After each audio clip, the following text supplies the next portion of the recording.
Hey guys, how's it going? Welcome to a brand new episode of the BosBabes Lifestyle Sports Podcast. I'm your host, Brittany Baldi, and we are freaking back at it again. You guys know I drop about 4 new podcast episodes a month, and I have on some of your favorite professional athletes, their significant others, reality TV competitors, and you know we love talking about charity and nonprofits. Hope you guys enjoyed my most recent podcast episode with baseball wifey and blogger Dana Laurie. Be sure to check that episode out if you have not already. All right, keeping up with the baseball theme alive and well because this is the first week of official spring. The baseball lockout has finally ended. Spring training is going. So, joining me today is Tori Murphy. She is the founder of a nonprofit organization called Prom Series. Their mission is to curate once-in-a-lifetime experiences for foster teens to build confidence and self-worth. They oftentimes work alongside some baseball wives as well. So, welcome, Tori. How are you? Thank you so much for joining me today. I'm good. Thanks, Brittany. How are you? I'm doing very well. Still Awesome. kind of figuring out what's going on with my fiance because he's still a freaking free agent in the baseball world. So every day I'm like, babe, where do you think we're going to end up? Where do you think we're going to be? I can imagine how stressful that is because when Daniel was a free agent, I remember that we didn't sign until December and we thought that was so late. Like it was, I mean, he was like all over the place. So I can't even imagine what you guys are going through like now spring training started. Of course. And we are going to have to talk about that. I didn't even know that your husband played baseball. So we have to freaking get into that. Let's do it. Yes, I'm excited. So, but before we get into more baseball talk and anything about Prom Series, of course, I want my BosBabes fanatics to learn about you behind the scenes and who you were before you became a mom, before you became a wife, before you started this nonprofit organization. Let's break the ice a little bit. If you had a superpower, Tori, what would it be? I was just thinking about this. I think that I would want to be able to read minds, like when I wanted to be able to turn it on and off and be able to read a room like that, to know what people are thinking, which would kind of be terrifying and cool at the same time. I think that's an excellent answer. A lot of people like to say the typical like flying or teleporting or being able to. One of my most interesting answers I think I got was they wish that they could eat whatever they wanted or eat as much pizza as they wanted to and not gain weight. And I was like, wow, I never heard that one before. I really wish I would have said that. That's by far better than mind reading. But hey, mind reading is awesome too, because like you said, you could walk in, be able to read a room and know what people are thinking, and it can help you out in almost any situation. Yep, I like it. Alrighty, so let's let people get to know you behind the scenes. Where did you grow up and what was your childhood like? I grew up I was born in Jersey. I like to claim that as a Jersey girl, but I moved when I was 2. I moved down to Wellington, Florida. It's like West Palm, South Florida. And I grew up there I have a brother and a sister. And I had a great childhood. I played softball. I was super athletic, rode horses, played softball my whole life.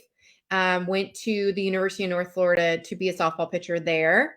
And that's why I'm kind of here in Jacksonville. And this is where I met Daniel, was here. So this is where we live now in Jacksonville, Florida.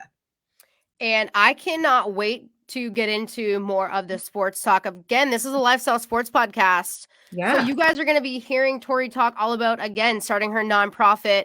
But on top of that, I had no idea that her freaking husband played baseball at one point. And I had no clue that you played, it sounds like college softball. So we are going to be deep diving into all of this. Stay with us, my BosBabes fanatics. And what are some of your top childhood memories? Yes, I have 2 siblings. I have my brother. I'm the oldest. My brother is 6 years younger. And then there's a big age gap between me and my sister, which is 15 years. So I would say, let me give you a childhood memory. I grew up in a really, really cool neighborhood. Like we were on the cul-de-sac and there were tons of kids in it. And I just remember like all holidays, like our Halloweens were so fun because it would be me and literally 15 other kids, and my dad would set up like a fire in the front, and we would just, I mean, in Florida, sorry, it's kind of fake, but I remember dressed as a hippie in front of a fire, even though it's super hot in Halloween. But and my best friend that I grew up next to is still my best friend today. We talk about 4 or 5 times a week, and so we've been friends since we've been 8 years old, and we just had an amazing neighborhood of kids that I just loved getting to know, and like we hung out all the time. Those are some great top childhood memories. And is there something not many people might know about you, whether it be in your teens or from your childhood? Like maybe you played piano and you were really good at it, or maybe you were a really good sprinter, not many people know about it, or maybe you can make really great artwork. Yeah, what did I do? I'm trying to think, girl. I rode horses, and not many people know that. I probably stopped in 8th grade. And I also, here's a fun fact. I grew up with every type of animal. Like, I don't know if there's an animal that you could say that I didn't own growing up. My dad was super into animals. Like, I'm talking anywhere from dogs to sugar gliders to birds to a pig, a potbelly pig. We used to have one named Hannah, and I trained her in our playroom like she was like a little dog. We had 2 ducks that I trained like dogs. Like, I mean, I can't tell you how many animals I had growing up. I think that is super cool, you being a animal lover. Yeah. And I had no idea again that you rode horses. So that is awesome. Thank you so much for Yeah. sharing that. Yeah. Let's jump right into sports. I appreciate you again letting us deep dive a little bit into your childhood, getting to know a little bit about you. Sports. Yeah. Softball, let's talk all about it. Did you start playing Yeah. when you were a kid? At what age? And how did you get so competitive? Like, what turned you into the competitive person that you are now? I started playing when I was like 8, like just very, my mom signed me up for softball, and then my dad kind of ran with it, and he was kind of my coach my whole life. And then he taught me how to pitch, and I don't really know why, because when I started, I was terrible, like absolutely terrible. And our goal was, he bought a big bucket of softballs, and every time we would go out to pitch, saying that I had so many kids in the neighborhood, they would literally start screaming that Tori was pitching, and they would all run home, because there was no telling where the ball was going when I was pitching. Like, it just was wild. And we would play in the front yard, and our goal was we would pitch until the bucket was gone. Like, all the balls were out of the bucket, and then we go pick them up. So in the beginning, I mean, it would be like 10 minutes and the balls were gone. And that was it. And then we slowly but surely like built up. I could last a little bit longer, a little bit longer. And I remember the day that we stopped and there was like 1 ball in the bucket, and we celebrated like I had won the World Series, that I did not house every single ball in the bucket. And so it was kind of a really cool relationship with my dad. And then I would say in high school is when I actually started to get really competitive. When I was in 9th grade, somebody taught me different pitches and different ways to throw the ball to make the ball move. And that was it. I was like locked in from there. Your neighbors and your dad was involved with it, and it started off like it sounded like it was a pastime, but then it turned into like, hey, you know what, I really am good at this, maybe I could play in high school, as like you mentioned you started doing. And then did you actually play in college? I mean, I think you said you might have played in college too, so let's talk about that. Were you a pitcher in college, or did you switch over to a different position? No, girl, I needed the circle around me. I was only a pitcher. It's a pitcher brain over here.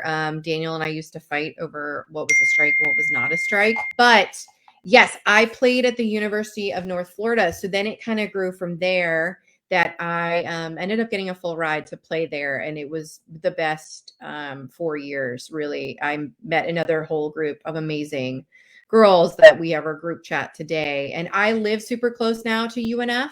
So I've kind of like kept this tradition going, that I host the UNF softball team now. Like, I throw them, we do a pumpkin carving competition every year and party. And my kids are the judges, and I host the team and like feed them. And they are just like a great group of girls. So I have been blessed to continue to kind of be able, like, we just went to the game yesterday. We literally go to the game now, just honestly to eat, I get to watch a little bit of softball, and then my kids want to go scooter, but it is very fun. And I know we are starting to jump into family life and being a mom a little bit. You just talked about your kids. I think, again, that is so amazing that you played softball. You met your husband. Now, did you guys meet in college? Was he a college baseball player himself? Let's discuss your husband a little bit. I think that is super awesome. Yeah, I think it's so funny. I'm almost like flattered you asked me to be on here because normally it's like the link to Daniel is where I get asked to do stuff. But yeah, I actually met Daniel. I started making out with him in college. He went to JU, a local like rival college here. It's a private school and I'm the public school, and we like to fight about which one's better, but I know that it's UNF. But we started making out then, and then it took a couple tries for us to stick dating, and then we started dating, like really dating. He had to have just his first full year of playing professionally because he got drafted in 06 and we got started dating in like 08. And then, yeah, so that's kind of like a little bit of a timeline there. And what has that whole journey been like as far as like meeting him, becoming a mom, and how are you going to be inspiring your kids, I guess, as a team to be just as impactful in life as you are currently with Prom Series? I think kids just watch what you do, right? Like my kids love it. I normally bring Quinn. I've done a couple other prom dress shopping events, which we can get into like what Prom Series is, and I always try to bring Quinn with me to show like how to give back and what our lifestyle looks like. So I think kids just mimic or ingrained in like what you do. And so yeah, it was an amazing ride. So Daniel played 12 years in the big leagues and he just retired. This is our second full year of retirement. So it is crazy. I know the stage that you're in. I feel like it's like you're the off-season stage, and then you get the anxiety before the season starts because you don't know how that's going to be. And it's like this big rotation of like all of that. But it was amazing. Like it was the most fun ride I've ever been on. We are now discussing the fact that your husband played for a lengthy period of time Yeah. in the baseball world. Now, you just said he's recently retired as of the last year or two. Let's discuss his career a little bit because I don't even know why I didn't know that your husband played pro Love it. baseball. Talk about him, his pro career, and then what it's like transitioning into being retired and having him around your family full time now. It's the best. So Daniel played 12 years. So we played for 4 teams.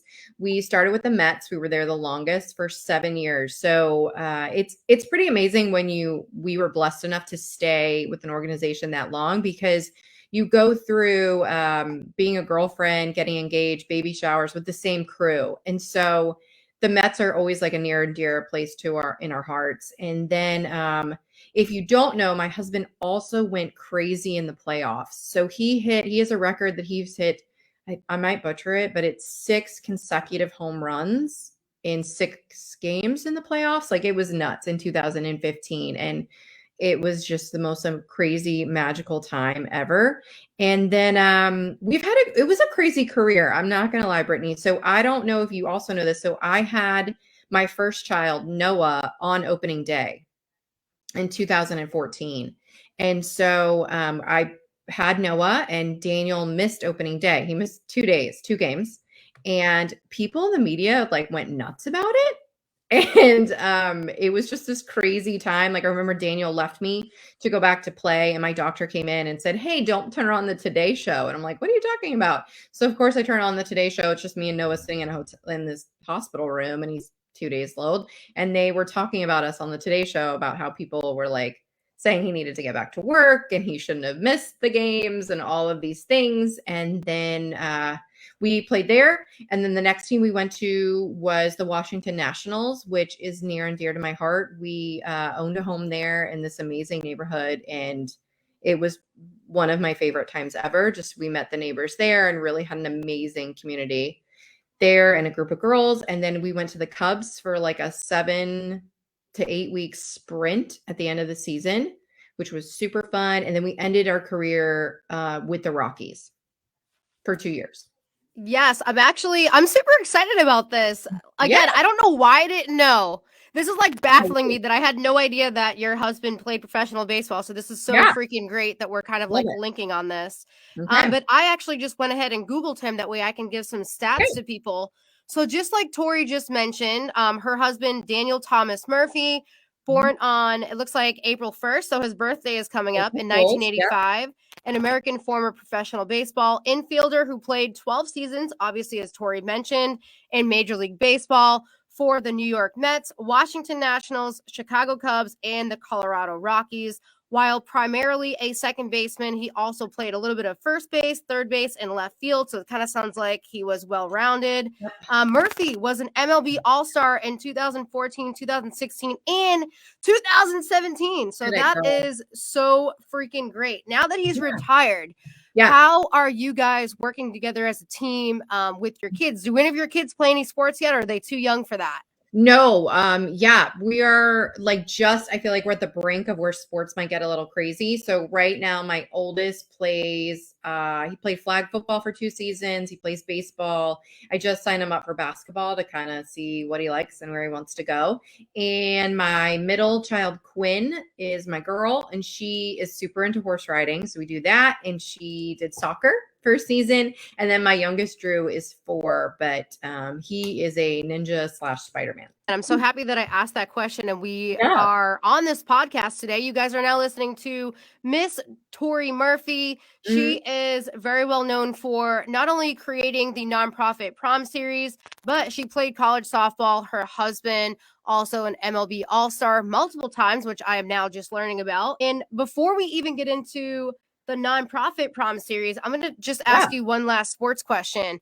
What did you enjoy most about traveling with your husband while he played baseball? Were there any particular stadiums that you enjoyed more than others, or any foods that you enjoyed, or when you were playing with the Nationals versus the Colorado Rockies, did you enjoy any hiking or sightseeing? Let's talk about your experience being a baseball wife.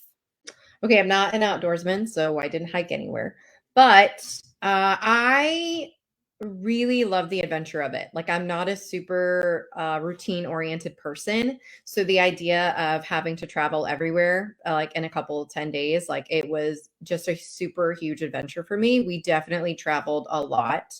We went somewhere every 10 days. So it was kind of we had heard an early on rule from Matt and Leslie Holiday, who are just amazing.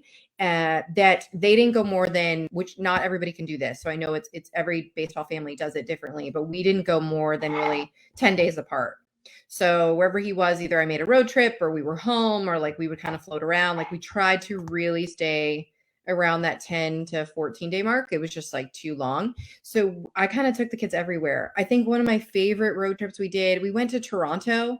Like a whole group of us Nats ladies went, and that was super fun. And Toronto was just an amazing city to walk around. And we traveled. I do not remember the name of the place we went to. You had to take a boat there, and it was like a beach. It was just a really, really fun city. I absolutely love Chicago. I think Chicago is just the most special place ever. And even playing there was so much fun. I can't even tell you how much fun that was. Just the restaurants alone and going out there was super fun.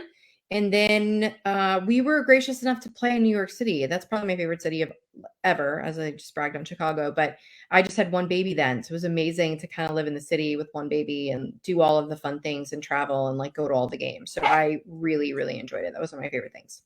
Well, thank you so much for sharing some of those top memories from being a baseball wife. And you guys are now transitioning to him being retired and hopefully getting your kids, as you mentioned, getting into some sports and being active as you are doing. Let's hop right into it. We've been poking the bear a lot throughout this whole episode about creating the nonprofit Prom Series. So I'm going to give you guys some backstory. Again, this is a lifestyle sports podcast. Thank you guys so much for listening in every week. You know, I drop about 4 episodes a month. A big part of my podcast is talking about charities, organizations, and how either pro athletes or amazing people like Tori that start up these nonprofits to help give back. So I found out about Tori probably about 2 years ago when I started this podcast. I was like, you know what, this is really cool. I like the fact that she's working alongside foster kids. And then I got even more into Prom Series because last year when at the time, now we're engaged, my boyfriend at the time, Ryan Dahl, was with the Seattle Mariners organization. He was playing with the AAA affiliate, the Tacoma Rainiers. We actually got an email from Prom Series, and it was asking us to help out a group of foster girls. And I thought it was really cool. I got to select a girl, and I got to purchase items for her. They were back to school items. So you spend X amount of money, you essentially pick out what you want, and all those items go directly to the girls. And I thought that was super cool, and I cannot wait to do it again this year. So, Tori, let's Yes. discuss Prom Series. It's run by women and Yes. curating experiences for foster teens. You guys can visit promseries.org for more information. So, what prompted you to start this to begin with? So I was a high school teacher before I was a baseball wife and before I stopped to follow Daniel around. I was a high school teacher, and I just know prom is kind of like a rite of passage. Like I taught at two different schools. One was like an inner city, just lower end school, and then another different school here locally in Jacksonville. And I remember when I was at the lower end, I did a prom dress drive, and I kind of was just like, hey, if you guys have any old prom dresses, like I would love to take them. And just kind of, we created this little shop in like a tiny little closet at the school. And I just let the girls come and try stuff on and like take them home if they wanted them. I didn't care. And just to watch their faces, like play dress up, like what, I mean, most girls love to do that. And it's good to feel good about yourself. So that's kind of, like kind of the minimal of where I think the idea had started. And then one of my only, like my main foundation whys, there was this group of kids that were at the school and they were only there for one day and they were thick as thieves. And I remember asking like, oh, what's up with those brothers? And they were like, no, they're not brothers. They're foster kids. And that kind of, put these two thoughts. Like it's crazy when you can look back and kind of like, I don't know, like really how God just like outlined like these little tiny incidences and then it turns into something else. And at the time, you don't know how big those little tiny moments are. And so I remember I also had an idea when I was in New York and I was like, well, we can get prom dresses for teens. And it was, I didn't have a full idea and vision yet. And then it all started when we got traded to the Rockies. And if you know this, I was a veteran and you don't feel like a veteran. Like you don't feel old enough to be a veteran yet. And I kind of was like, we're getting old. Like my horse has only got a couple years left. So if I want to do something, I'm going to do it now. We were in a wives meeting and you're sitting there and a lot of times they, go around the room and they're like, what charities do you want to get involved in? What do you want to do? And I just thought I'm going to go for it. And I raised my hand and I said, I think if you give me a suite, I can set up a dress store event. I can set up a prom dress shopping event at the stadium and I can have teens come and they can shop for a prom dress and then we let them watch the game. And I'll never forget, Jim was the community relations guy there. And he said, have you done this before? And I was like, yeah. Mm-hmm. And he was like, do you have a group of teens that you have lined up? Do you have a dress store? Do you have this and that? And I just said, yes, like kind of a white lie because I didn't have anything set up. And he's like, all right, I'll let you do it. You have April 8th. I'll give you April 8th. I'll give you a suite. And it was in 8 days. And I was like, okay, so this is legit. This is happening. And I went home and put the kids down for a nap. And I'm like, well, now I got to find these kids and the dress store and all this stuff.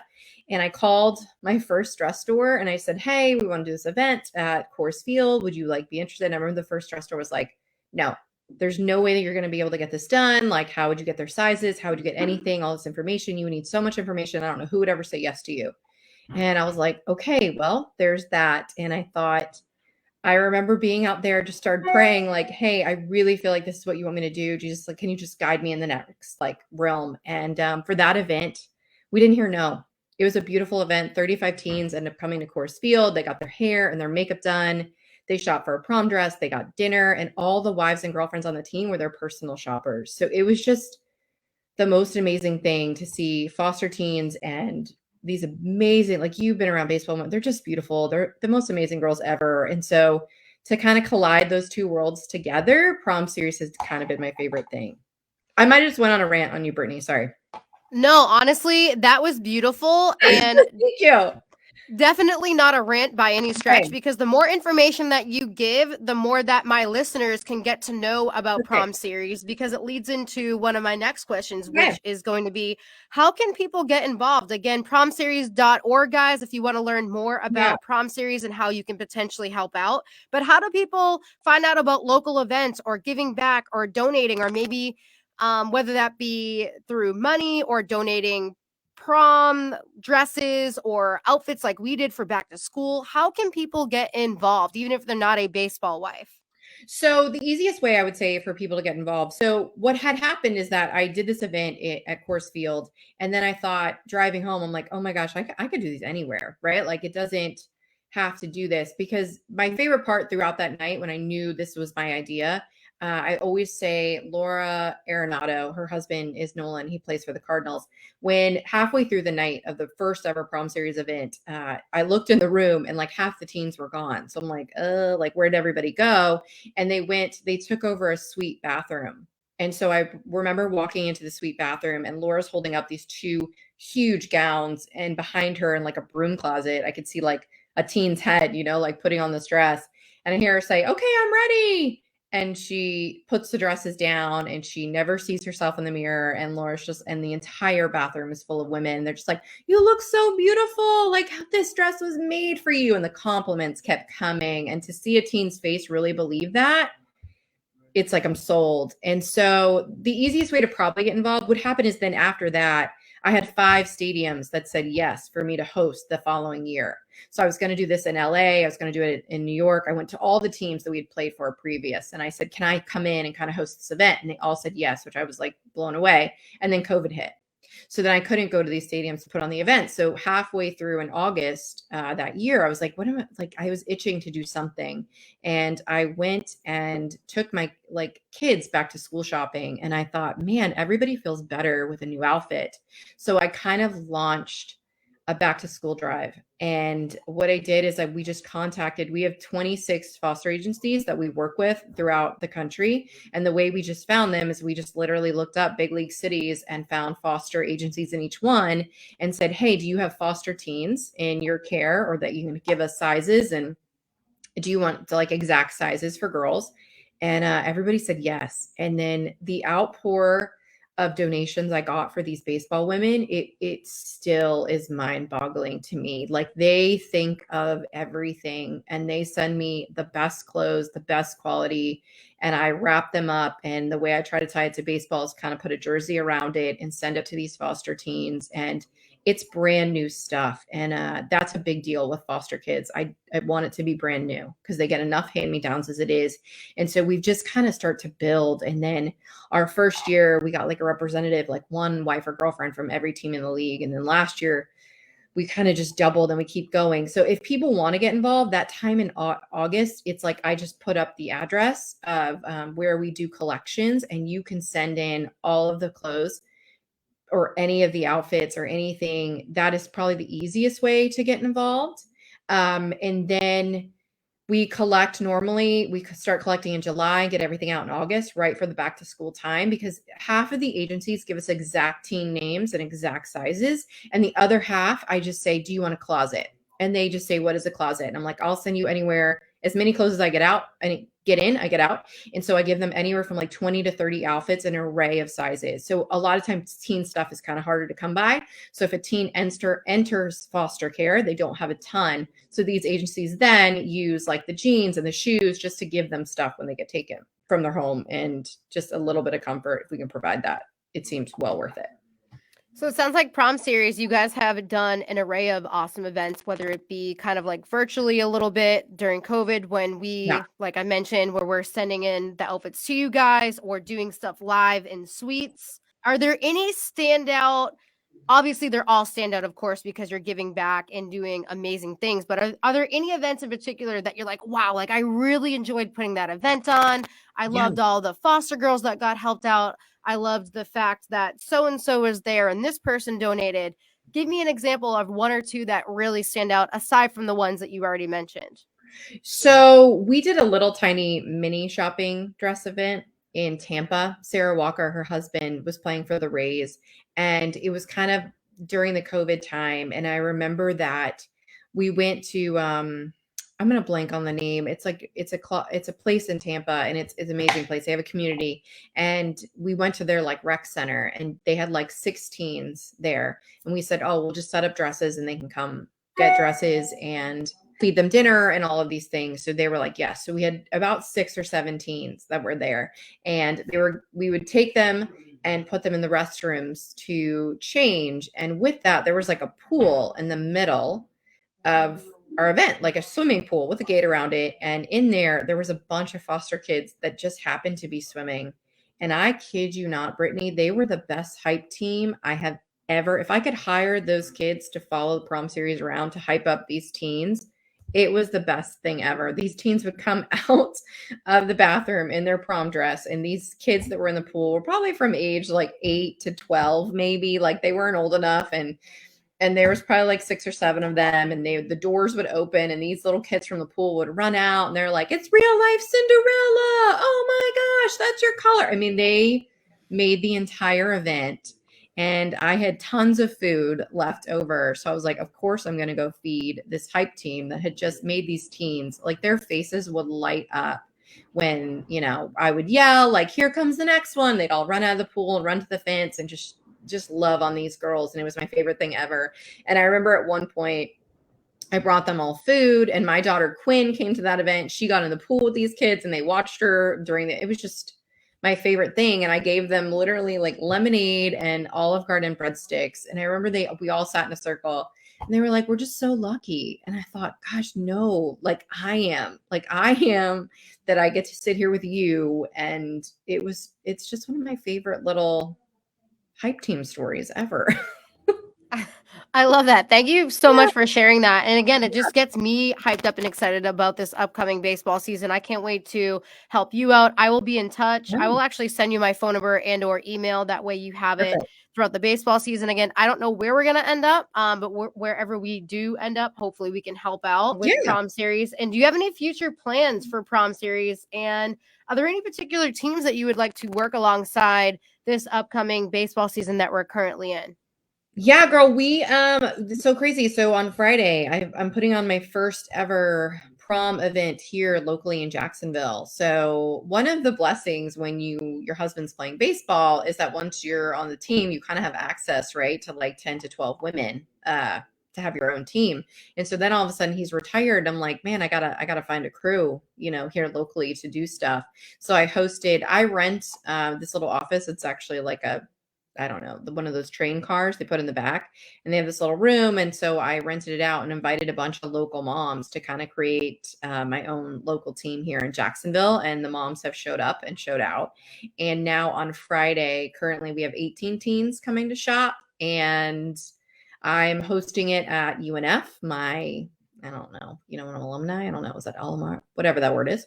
And we have an event Friday. So we're doing it Friday night there, and I'm super excited. And we have moms coming to be their personal shoppers, and we have the teens coming, and I have a dress store lined up. So this is kind of my first back in the saddle event, like a big event since that first one really in Denver.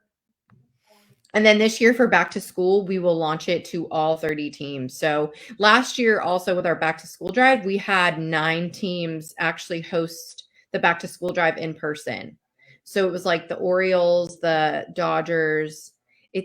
I hit up all my old friends. I'm like, "You want to do this?" But now, and the Rangers, and some of them are just kind of taking over with this idea. And we send them the team's information, and they do all of the back to school tagging of the clothes and wrapping it up all at the stadium. So it's kind of been amazing to see the event and the idea kind of like filter through. And like my biggest idea thing is like, I will provide you the teens, but these teams themselves like make this event their own. They put their own spin on it. They get their own clothes. And like, I think that's kind of my favorite part, like empowering them to like, here's the idea, like you run with it because y'all do way better than me. And so it's been really fun. And so those 9 teams will probably host it again. And then maybe this year we'll get 9 to 15 teams to host in person.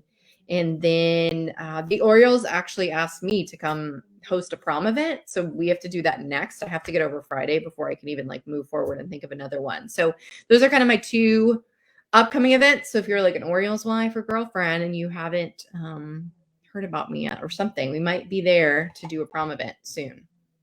Very exciting. Aside from that, is there any last minute things that you want to say about the amazing Prom Series nonprofit organization? Again, guys, if you want to help out in any way, shape, or form, you could either slide in at Prom Series. They have their own social media.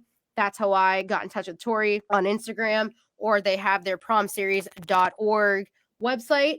Tori, anything else you want to say about the Prom Series nonprofit organization? No, girl, I think we covered a bunch of it. You got some of my like the why stories, all of the details. It has been super fun, and I'm super grateful for you even having me on here and giving me this platform to talk about Prom Series.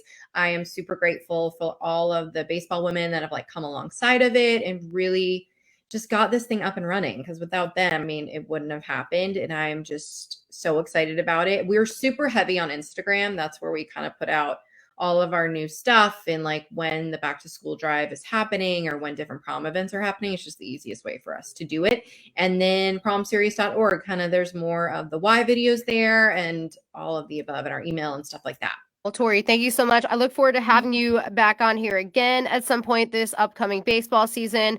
Cannot wait to help you out again, depending on what team we land with. And even if I'm still in North Carolina, we can definitely set something up, because Ryan and I have connections here with the independent team, the High Point Rockers. Awesome. Looking forward to staying in touch with you. For my BosBabes fanatics, thank you guys so much for tuning in. I fully hope you enjoyed listening to Tori talk all about baseball and her nonprofit organization, Prom Series. You know, we drop about 4 new episodes a month. You guys rock. Thank you so much. And Tori, we will keep in touch. Yes, thank you.